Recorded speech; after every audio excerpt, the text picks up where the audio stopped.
Bishop Bentley. This is Bodmin Road Church, and this is part 3, third and final part in a little series of talks I've done looking at suffering. Last time we thought about how it might be possible to hold together a worldview in which there is both God and evil. How can that be possible? And I suggested that there might be a way through that puzzle and a way out of it in terms of our understanding of God's power and certain constraints and limits around God's power that are a necessary part of creation. But I won't labour all that again. What I want to do is to, in this last talk, is to ask, what is God's ultimate response to suffering?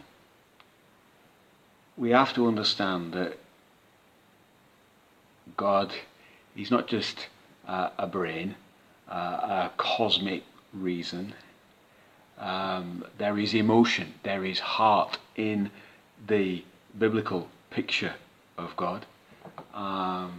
He is a God who grieves over sin and evil, who weeps with us over our suffering. You know, the Bible says that if we're trying to understand God, we shouldn't try and work it out from the top down, starting with philosophy and reason. That actually we need to see him in action, we need to see him in practice. And the Bible says that Jesus Christ gives us that opportunity, that Jesus is God in the flesh, God on show, God for us to see and feel and touch. And if we want to most deeply, most accurately, most fully and correctly understand what God is like and who God is, then rather than thinking about it with big philosophical words and arguments, we actually, what we need to do is look at Jesus Christ. What is he like? How does he treat people? How is he with people? And for me, one of the most profound verses of the New Testament is also the shortest verse of the New Testament. It's only got 2 words in it.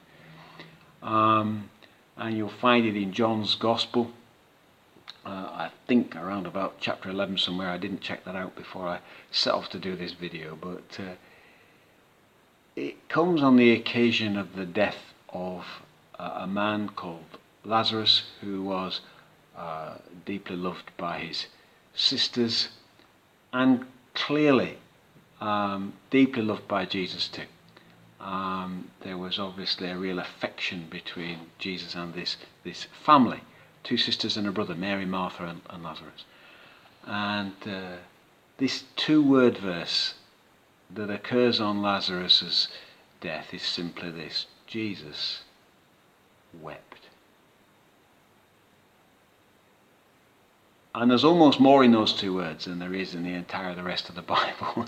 Not quite perhaps, but they are deep words, and they tell us where is God when it hurts, while he is weeping alongside us. He is with us in our grief. He may not always be able to change it for reasons that we began to explore in the last talk, but he is with us in our pain and in our suffering. And that is expressed in its ultimate sense at the cross. And there's a cross on the wall behind me for all these talks. And why is the cross the shape that churches are built in, the image that you'll find inside every church, the thing that people wear around their necks? A strange thing, really. It's a means of execution. Why should it become the symbol of a religion? It will be like somebody walking around with a machine gun on a chain around their neck. It's quite odd, really, isn't it, when you think about it? Why has that become the symbol of Christianity? It's because there at the cross is the entire nexus of God's ultimate connection and solution for our broken world. there at the cross, there is so much going on. And it would take 10 talks to think about it all. God himself, substituting himself as the sacrifice for our sinfulness, to pay its price. But that's not so many elements to the cross, like there are so many little pains and shapes and colours in the cross behind me. That's one of them. But the other is this, that at the cross, God tastes and takes on himself and experiences the fullness and the horror of evil and suffering. Jesus takes it in and upon himself. The fullness of pain and rejection and abandonment, all of this world's evils and horrors wrapped up into one. And it's as if God is saying, where am I when you suffer? I know what that means, I know what that feels, and I am in it with you. There's a famous Nobel laureate called Elie Wiesel, and he was a prisoner in Auschwitz, and he relates in one of his essays an occasion when one of the prisoners was being executed, and the rest of the camp were made to come and watch as this man was hung on the gallows. And as he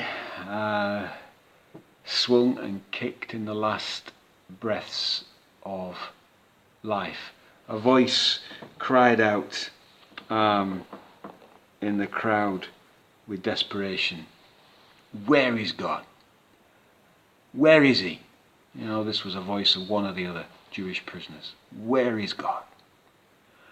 And Elie Wiesel says that immediately in his heart there sprung the answer.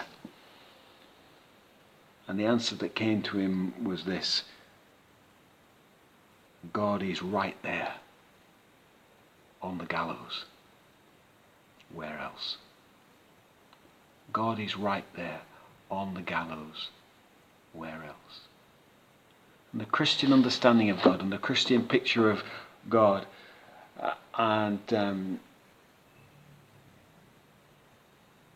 is that God is not aloof, above, beyond, uncaring, the other side of the universe somewhere when we suffer, that he has tasted our suffering. That on the cross Jesus Christ has shared in all of our sufferings as a way of saying to us, I am in it with you. I am alongside you. I weep for the things that make you weep. The cross is not a theological answer to suffering, but it is an expression of God's love and care and grace in the face of suffering. It is not a set of statements by which we can stitch suffering up in a nice neat box and say, okay, yeah, there we've got an answer. But when we suffer and when we encounter suffering, if we will look at the cross, we will see there a God who takes it upon himself to suffer with us. And there is something deeply healing and deeply profound in that. God's ultimate answer to suffering is that he has stepped into our broken world to transform it from the inside out. And that the first part of that transformation is that God himself has experienced and tasted our suffering alongside us. The final part of that suffering, of that transformation, is that one day there will be a day, and this is spoken of in the book of Revelation, when there is no more pain, no more tears, no more death, no more suffering. That day is not here yet, but the Bible promises that it is to come, that God will not be forever thwarted by evil and by suffering, that, if you like, we live today as the Allies did between D-Day and VE Day. That on D-Day, the enemy was fundamentally,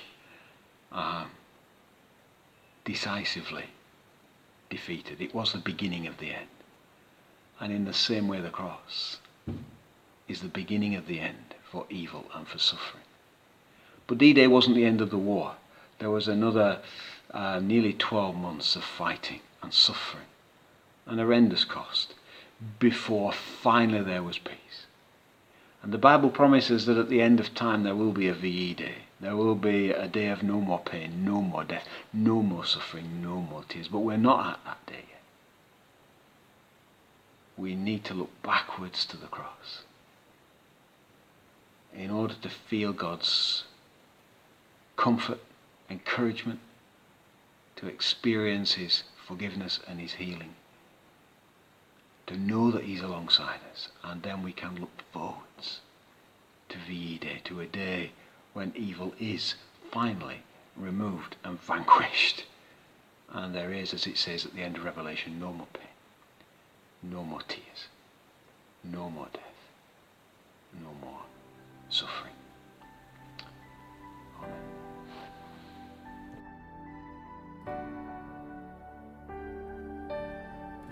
I fill my life with things that take my eyes off you.